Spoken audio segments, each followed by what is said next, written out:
الحمد للہ رب العالمین والعاقبۃ للمتقین والصلاة والسلام علی رسول الکریم۔ السلام علیکم ورحمۃ اللہ وبرکاتہ۔ جی میرے عزیز طلبہ و طالبات، امید ہے کہ آپ سب خیریت سے ہوں گے۔ اللہ تبارک و تعالی آپ سب کو اپنے حفظ و امان میں رکھے، آپ کے گھروں میں ہر قسم کی پریشانیاں، تکلیفیں، مصیبتیں دور فرمائے۔ اللہ تبارک و تعالی ہم سب کے گھروں میں اپنی رحمتیں برکتیں نازل فرمائے۔ آج کا لیکچر نمبر 3 جو ہمارے کورس آؤٹ لائن کے اندر حدیث نمبر 3 ہے، جس کا عنوان ہے نیت کی اہمیت۔ آج ہم اس کو پڑھیں گے۔ آپ ذرا اس کے اوپر دیکھیں۔ اس کے راوی جو ہیں وہ حضرت عبداللہ بن عمر رضی اللہ تعالی عنہما ہیں۔ حدیث کے اوپر دیکھیں آپ، عن عبداللہ بن عمر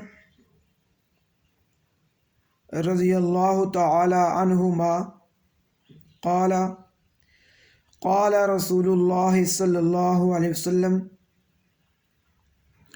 حضرت عبداللہ بن عمر رضی اللہ تعالی عنہما سے روایت ہے کہ انہوں نے کہا کہ اللہ کے رسول صلی اللہ علیہ وسلم نے ارشاد فرمایا، بنی الاسلام علی خمس، اسلام کے جو بنیاد ہے وہ 5 چیزوں پر ہے،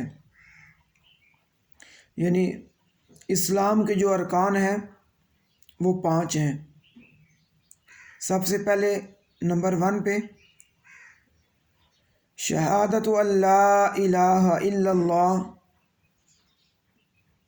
کہ اس چیز کی گواہی دینا کہ اللہ کے علاوہ کوئی معبود نہیں، وَأَنَّ محمد رسول اللہ، اور بے شک محمد صلی اللہ علیہ وسلم اس کے رسول ہیں۔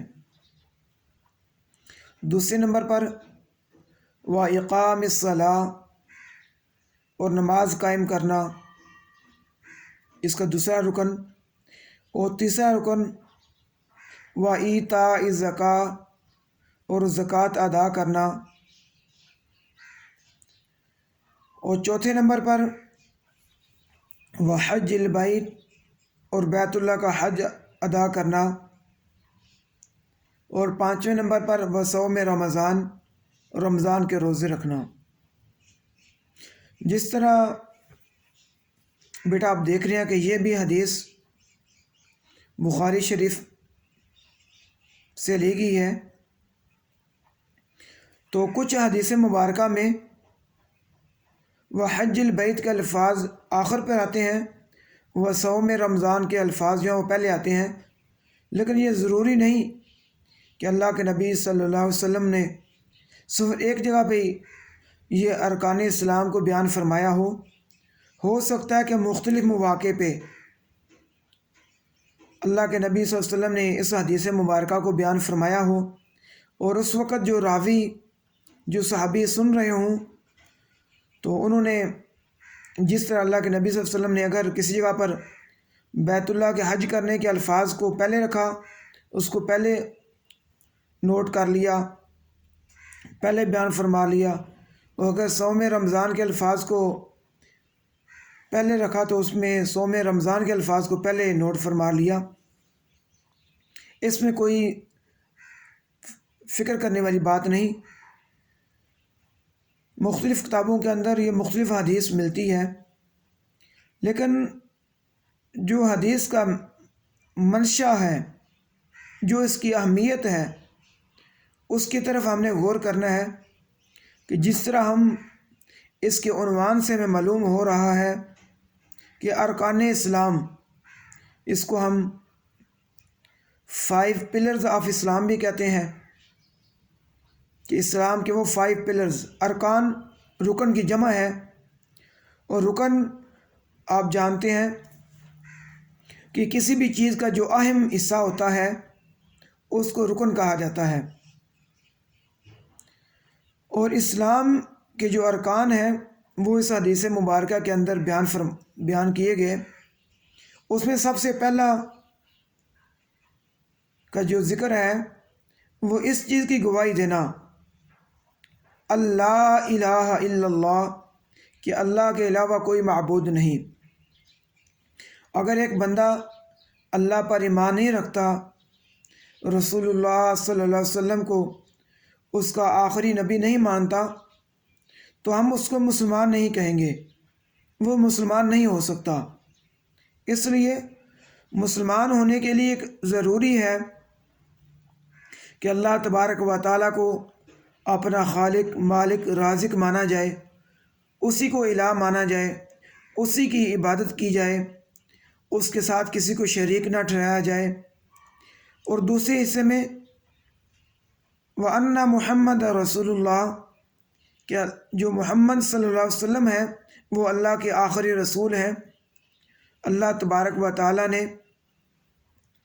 امت مسلمہ کی طرف اللہ کے نبی صلی اللہ علیہ وسلم کو مبعوث بنا کر بھیجا، رسول بنا کر مبعوث فرمایا، اور تمام جہان والوں کے لیے۔ اللہ کے نبی صلی اللہ علیہ وسلم سے پہلے آگے ہم پڑھیں گے اگلے چیپٹر میں کہ مختلف انبیاء مختلف قوموں کی طرف مختلف اوقات میں آتے رہے، لیکن جب اللہ کے نبی صلی اللہ علیہ وسلم تشریف لائے تو سارے انبیاء کی جو شریعت تھی وہ منسوخ ہوگی، اور سب کو یہی حکم تھا کہ جب اللہ کے آخری نبی صلی اللہ علیہ وسلم آ جائیں تو ان کی رسالت پر ایمان لانا ہے۔ اس وقت جو لوگ آپ صلی اللہ علیہ وسلم کو اپنا نبی نہیں مانتے، آپ صلی اللہ علیہ وسلم کی جس طرح اللہ پر ایمان لانا ضروری ہے، اسی طرح اللہ کے نبی حضرت محمد صلی اللہ علیہ وسلم کو اس آخری نبی مان کر ان پر ایمان لانا بھی ضروری ہے۔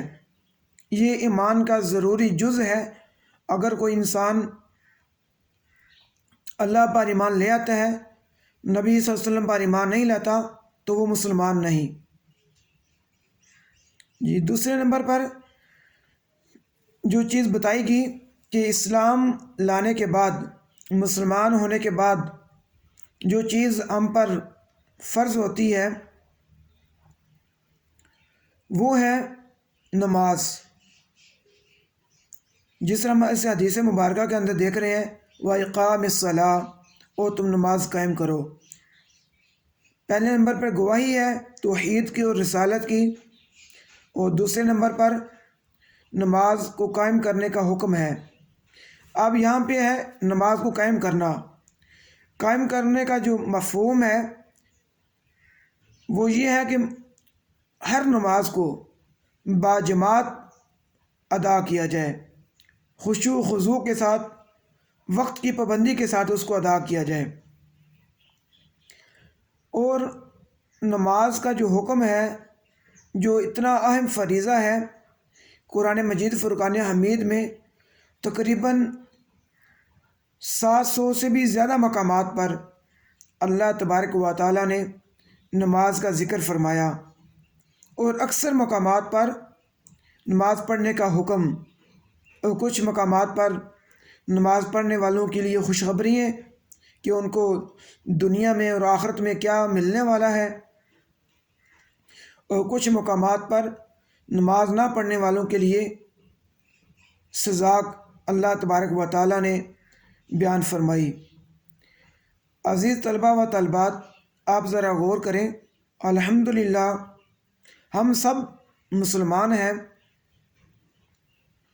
اور اگر ایک بندہ اللہ پر ایمان رکھتا ہے، مسلمان ہونے کا دعویٰ کرتا ہے، لیکن نماز نہیں پڑھتا، تو یہ کتنی بدبختی والی بات ہے، بد نصیبی والا کام ہے کہ آدمی اپنے آپ کو مسلمان تو کہے، اللہ کے پیارے حبیب حضرت محمد صلی اللہ علیہ وسلم کا امتی اور عاشق تو کہے، لیکن ان کے بتائے ہوئے احکامات پر عمل نہ کرے، نماز نہ پڑھے، جو اسلام کا دوسرا اہم ترین جزء ہے، رکن ہے۔